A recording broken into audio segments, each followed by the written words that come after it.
எத்தனை பேர் மனசில் இருக்கிறவங்க எண்ணிக்கை தான் எனக்கு முக்கியமே தவிர எனக்கு படங்கள் அதை நிறையா பண்ணணும்னு இல்லை.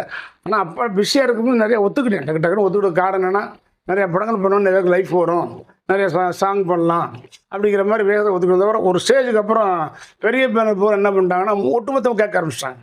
ஒரு மாதம் வரும்போது நம்ம கொடுக்க முடியாது. அதனால் சரி அப்படின்ட்டு தான் ஒரு வாரம் நான் ஒரு மாதத்துக்கு 4 படம் கொடுத்துருக்கேன். அவ்வளோதான். மார்னிங் 7 to 9 டப்பிங் போவேன். அந்த மாதிரி ஒரு பிஸியாக தான் நடந்துட்டேன்.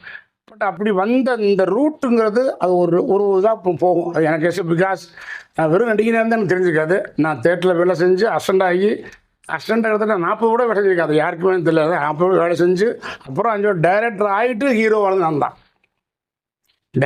5 படத்துக்கு டைரக்ஷன் பண்ணிவிட்டு ஹீரோ நான் தான். இப்போ அதனுடைய அந்த பாதையிலேருந்து தெளிவாக இருக்கும்போது வர்ற கதையிலேருந்து என்னை ஒரு பண்ணுவோம் அப்படின்ட்டு வரல. ஏன்னா இதையே பண்ணப்போ எப்படி போயிட்டா என்ன பார்ப்பாங்க, நான் இப்போ ரசிகலாகட்டும் இல்லை லேடிஸு இதே அந்த தம்பி ஆக்ட் பண்ணிச்சு, இதுக்கு பேசாமல் வீட்டில் இருக்கலாமே அப்படின்ட்டாங்கன்னா போச்சு. ஸோ இது நாங்கள் படங்கள்லாம் நம்ம கொண்டு வந்த ஒரு விதம் போயிருங்கிறத நான் அதை பண்ணேன்.